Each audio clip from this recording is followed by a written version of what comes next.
welcome to Empowered. I'm Elizabeth Naumovski, and welcome to Women Who Lead, where ambition meets opportunity. Today, we're tackling one of the most transformative moments in business, selling your company. Mergers and acquisitions, also known as M&As, can feel like a high-stake world, but women entrepreneurs are stepping in with strategy, confidence, and heart. So, why does understanding the psychology behind M&A really matter? Because behind every deal are people, their motives, fears, and goals. And what you understand, you don't just take part in the negotiation, you actually lead it. We'll break down what every seller needs to know before saying yes to a deal so you can protect your vision, your value, and your voice. So let's step in it together with Reece Tomlinson. She's the Chief Executive Officer of RWT Capital. Reece, welcome to Empowered. I'm so happy that you're here today. So nice to meet you. So, Good to have Reece, you. thank you. Reece, why don't you just begin by explaining what M&As or mergers and acquisitions are? Mergers and acquisitions is kind of a blanket term for really like three simple concepts, one of which is selling some or all of the shares or assets of a business. Um, on the flip side, it's buying some or all of the assets or shares of the business, or it can be divesting of certain components of a company. So you think of like an operating division and or maybe like a product. So, if I was ready to sell my company, what does RWT Capital do to help business owners? So we are a full service M&A advisory firm. We focus on mid-market transactions. For us, that refers to transactions between about 10 million and 100 million in transaction value. Our objective is to help our clients sell for the maximum transaction value that meets their objectives. And when we come to buy-side transactions, we work with repeat buyers who are basically executing M&A strategies where it might be a roll-up, or if you think of an entrepreneur that may own a business that wants to then grow via acquisition and wants to complete multiple acquisitions, we will assist that client from start to finish of acquisitions, but also build out their strategy, assist them with everything surrounding debt financing and integration as well. So, can you explain debt financing for people that aren't familiar with the term? The debt financing, at least as it relates to M&A, is this notion of using debt that generally is based on the validity of what we refer to as the target company, so the company that you're buying, to buy some or all of the business. Meaning, when you think of the amount of money that transacts during a typical M&A transaction, debt financing will be anywhere from 30 to 70% of that transaction on average.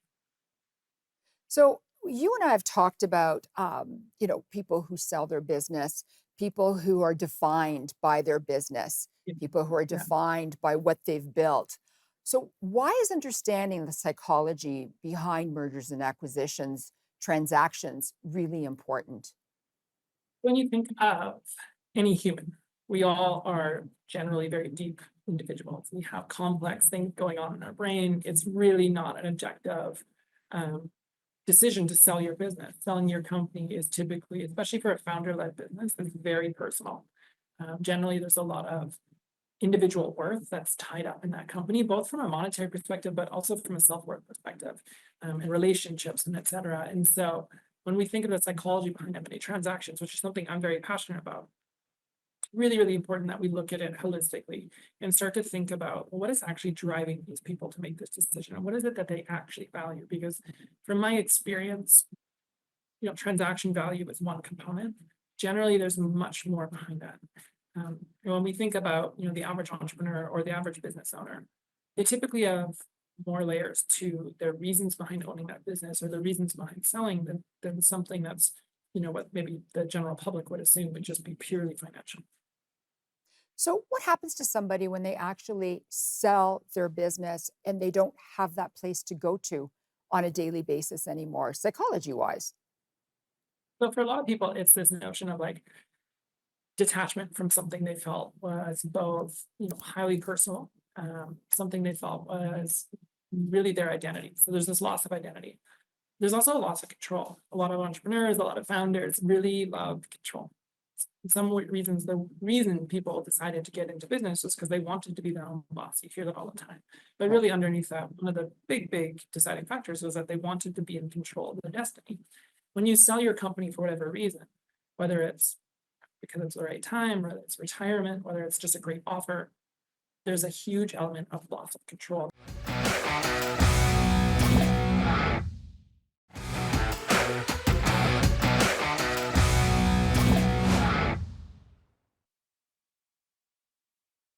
Welcome back to Empowered. I'm Elizabeth Naumovski. Today, we're discussing the psychology of mergers and acquisitions. Reece, before we went to break, we were talking about loss. When somebody sells their company, there's a huge loss. Please continue.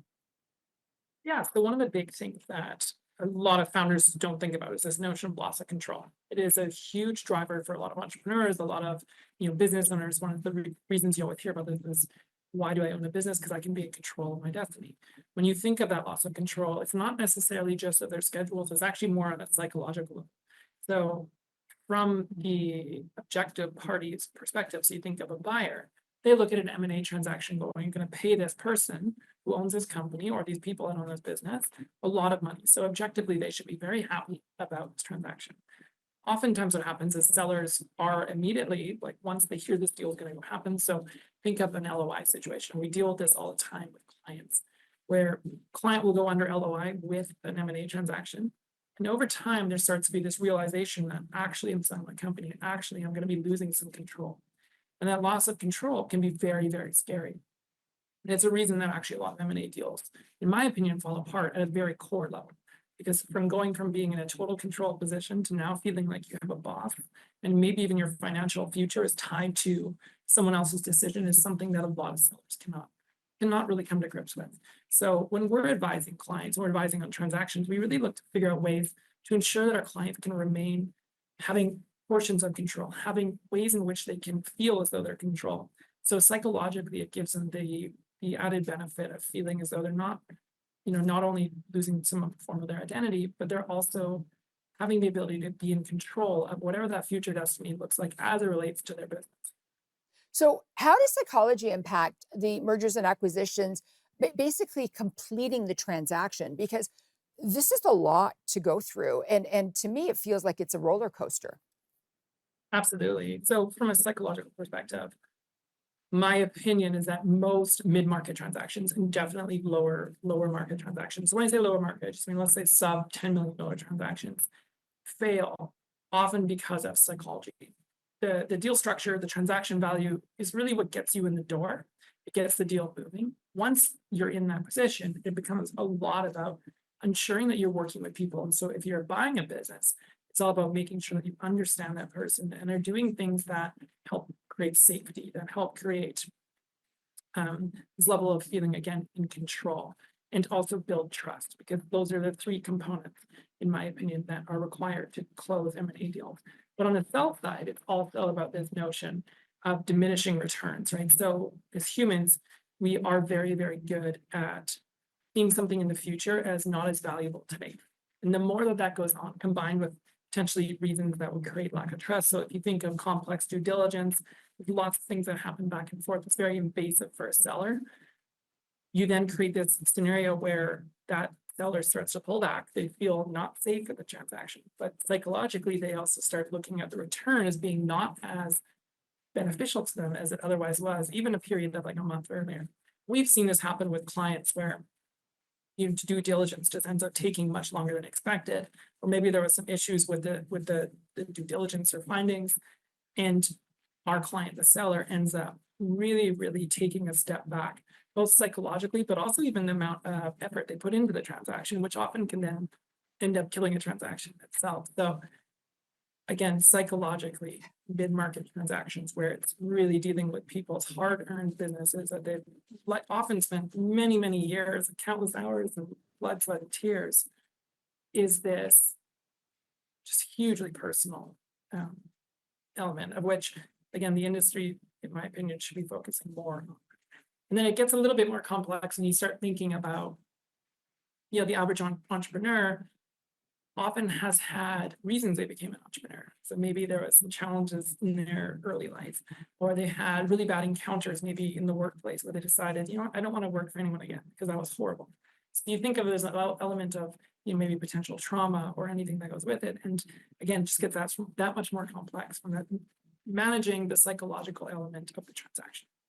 There's so much to think about. People just think, oh, I've got this company, I'm going to sell it, and I'm going to be rich, and life is going to be great. But it's not that simple. There's so much that goes into it. Absolutely. When we come back Absolutely. from the commercial break, I want to talk about how mergers and acquisitions have actually changed over the year. And again, our focus is the psychological element.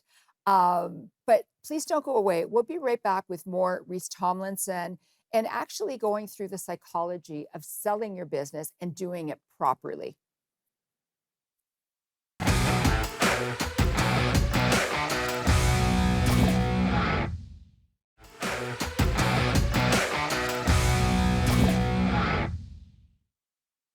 Welcome back to Empowered. I'm Elizabeth Naumovski. Today we're discussing the psychology of mergers and acquisitions. Reece, I want to talk about M&As because apparently they've changed over the year. And why is there a focus on the psychological elements of doing transactions now? That's a very, very good question. It's also a very nuanced question, so I'm going to do my best to answer that. When you think of the M&A landscape, there are, in my opinion, a couple of massive changes that are underway or have been underway for years. One of which is that you do have this influx of business owners that are in some way needing to sell their business. So we talk about the silver tsunami, these baby boomers that are in that stage of life where selling your business makes sense. So you end up having more sellers on the market than buyers for a lot of lower market transactions at the minimum. You then think about the complex things that we're dealing with on a macroeconomic perspective, of which I don't even think I need to mention. Yeah. Those require creativity on the deal side. So getting deals done is a much more challenging than it used to be, just from the notion of the typical work that an investment banker would do. But I think when you take a step even further, a lot of founders have heard of M&A. They've seen maybe episodes such as this. They've read books on M&A. They have some level of experience, and not all of that experience is positive. For every good success story, there's a lot of horror stories out there of people who've gone through M&A processes and it didn't work the way they want. And so I think there's an element of fear and just a lack of understanding. So when we think about this, what I like to call the new rules of M&A, it really is a relationship driven transaction. It's an empathy driven transaction. And it's really having both a very, very strong technical knowledge of all the work that you need to do as an investment banker to close a transaction, paired with really understanding the inner workings of your clients. So from a psychological perspective, that you can protect them, you can make sure the deal is moving in the right direction, and that you can actually get deals across the line. Because it's no longer enough just to show up and do the work that an M&A advisor used to do even 5 years ago. So there's a lot of misinformation out there, and you were talking about people that want to sell their company, but they read something and it's wrong, or it's taken them down the wrong path. How have you leveraged your viewpoint for success? For me, the biggest reason I'm very vocal about M&A is I want to see more founders have great exits and great acquisitions when they're buying companies. What I often see is that when we're doing transactions, there's better ways of doing things. We'll see buyers where you go, look, if you think of it a little bit differently, you'll actually get a better outcome on this transaction, which means you're going to get better results and it's better for our client. And so I look at it from the lens of just educating, because I feel that's my duty as a professional in this space. It's also to hopefully inspire women and minorities to look at this, that they can be seen as, both leaders and very credible professionals, in the investment banking world. But also I think from a client perspective, it's really good. I get a lot of feedback from them that, sometimes I'll say, look, you're dealing with an issue that I've, per se, written about. I want you to read this article, then we'll talk about it. And for example, I had a client the other week where I said, look, I need you both to go look at this. There's two people, go look at this, because I think what you're seeing is some patterns in yourself that you'll hopefully be able to then recognize. Because as a seller, sometimes it's also really important to recognize why you're feeling a certain way during the transaction. And you can then, adjust your behavior accordingly so you can continue versus, maybe otherwise pulling back or feeling as though the transaction doesn't have as much merit as it once did. So, Reece, why do you think that a more relationship, empathetic approach to completing M&A deals is imperative in the new landscape of M&A? I think if you look at least mid-market transactions as a whole, most founders are generally successful people. They're used to really doing things in a way that makes sense for them. they are not necessarily people who like being told no. And so from an empathy perspective, it's understanding that this very maybe egotistical, masculine approach doesn't always work with every client. That I'd actually prefer having the ability to feel safe and seen and heard. And what I've learned over the years, especially when I entered into this world, trying that approach and realizing it just didn't feel right and wasn't resonating. That actually what resonated was when I spent time talking about things that were not technical, talking about how they were feeling and why certain things might feel a certain way and what we can do to protect them and their objectives. And you asked me a question earlier, which was, one of the big things I would suggest for anyone in an M&A transaction. And the single biggest piece of advice is know your objective. Okay, hold that thought. Know your Sure. objective, because when we come back, I want you to explain the know your objective. So please Sure. don't go away. We'll be right back with more.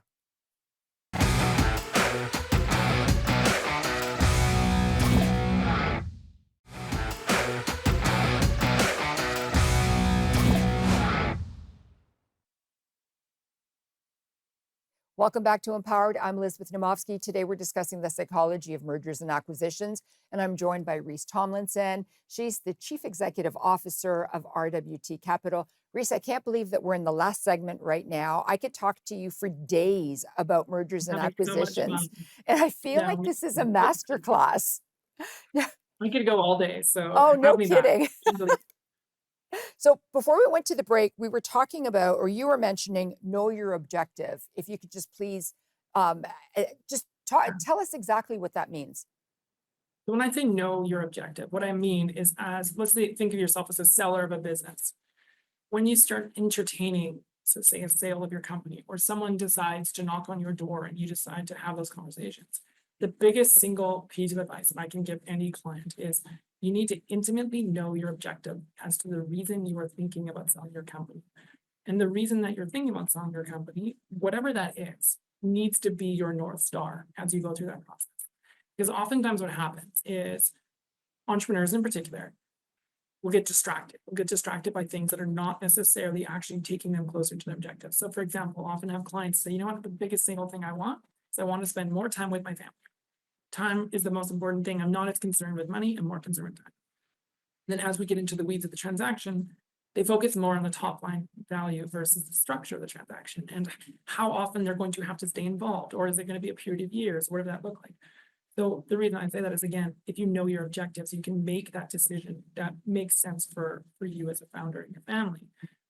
Conversely, it also helps you understand and go back to, the reason for doing a deal. Because when you're doing a deal, for example, our team will spend 400 to 500 hours on a transaction. Clients spend a lot of time with their teams on due diligence. Buyers will spend a lot of time, sorry. And so during that time, it can be really easy to get distracted. It can be really easy, again, to feel as though, the return of the transaction is not worth the effort, and that, maybe there's something better in a year or 2 years, and so if you think it objectively, we've had clients come to us and say, I need 20 million on my exit, or else I can't retire. Like, okay, well, have you talked to your investment advisor about what you actually need to retire? Because again, if it is really retirement, let's talk about what you actually need to do so and what's the best path for that, because that should be your objective. And knowing that objective is critical. So I want to sell my company right now, and I think it's worth so much. What are some of the most important things a seller should know when considering whether to sell their business? I think the biggest thing that I like to tell clients about the value of their company is the business is only worth what it's worth to a buyer. So it's not a house, it's not an asset that you can easily compare. It really is. You have to be in front of the right buyer, and you have to have certain things performed that meet that buyer's requirements. And that is how you get a good exit. When you look at your business as a whole, there's a couple kind of core, let's say, facets that need to be in place for you to really attract buyers.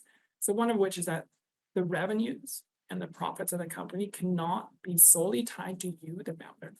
That is something we see with, smaller transactions all the time. That's a huge no-no. Why? Because the moment you leave, the business will, in theory, fall apart. Second, there needs to be a leadership team in place.